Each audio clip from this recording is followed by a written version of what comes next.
So good morning, everybody.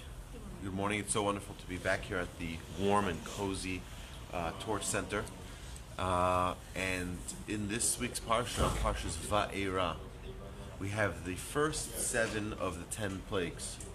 The 10 plagues that God warned the Egyptians about, that if they don't let the Jewish people out, God will punish them with plagues.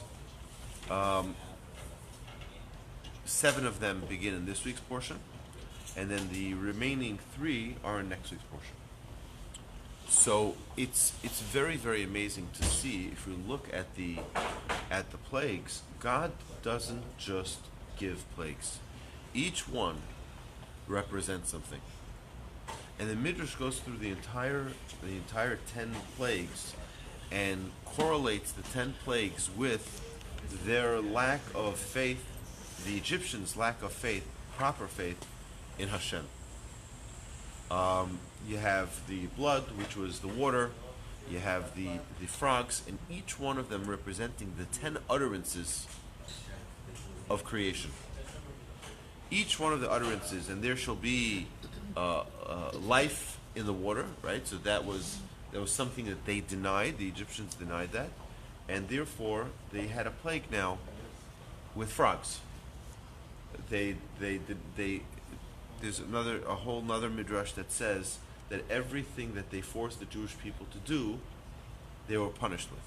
So, for example, they forced the Jews to schlep water for them, so their water was hurt.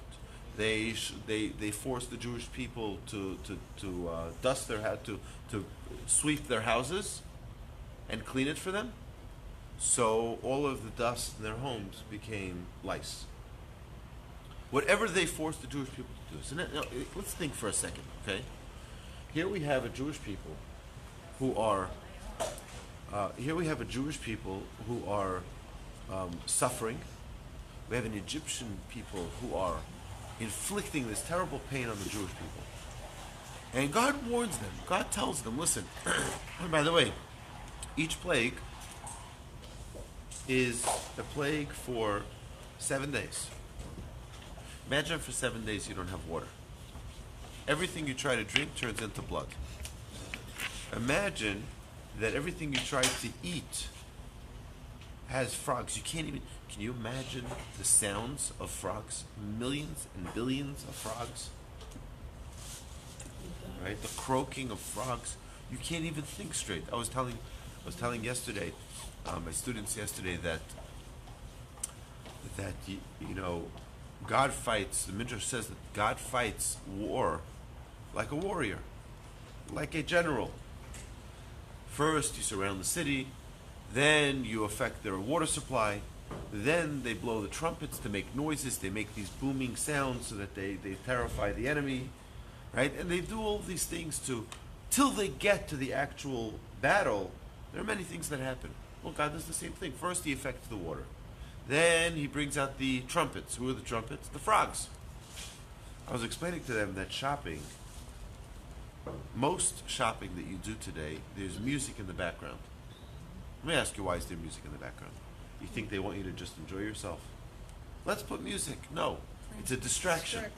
The more music there is, the less you're able to focus and concentrate whether or not this is a garment you need, whether it fits you. Just just put it in the cart. We'll go home and we'll see if and then we'll decide later.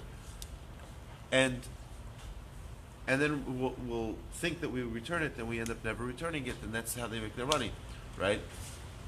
But the first way is to distract you. And the problem is that even when people see a clear vision of the hand of Hashem, many times we allow distractions to get in our way, and therefore we don't put that in. We don't connect an action to that inspiration. Right? Pharaoh, what is wrong with him?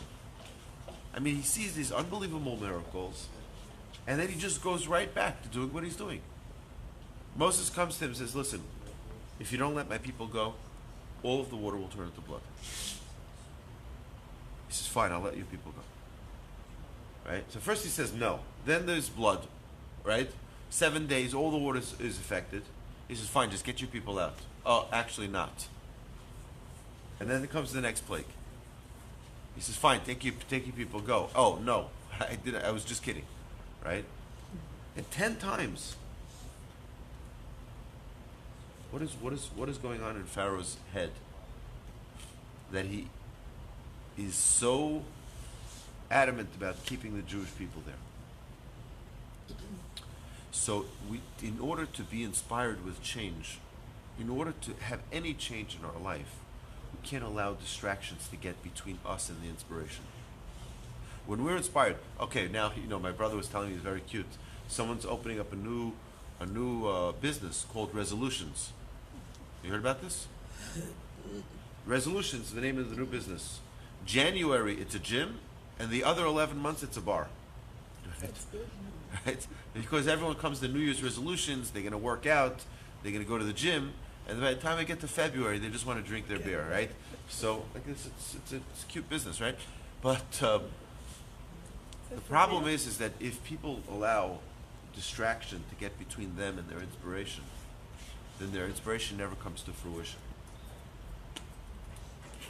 And that's a challenge that we're facing in our generation more than ever, is we have so many distractions. We can come to a Torah class and be inspired and not even have any inspiration by the time we walk out, because we have our cell phones ringing at us. We have our computers, we have our radios, we have, wherever we go, we constantly have things alerting us, trying to distract us and take our attention. And our job as people who want to grow is to have the ability to focus on, if we want to be inspired, we have to take an action to stay inspired and not let anything get in our way. So Hashem shall bless us all, that we should take all the inspiration we have and we continue to get, hopefully, and put them into action, so that we can always be elevating ourselves one rung after the next to grow further and further, instead of, God forbid, either staying stagnant or, God forbid, falling to a lower level. With that, my friends, I wish you all a good Shabbos. And we're going to continue with our regular Chumash programming now. Have a wonderful day.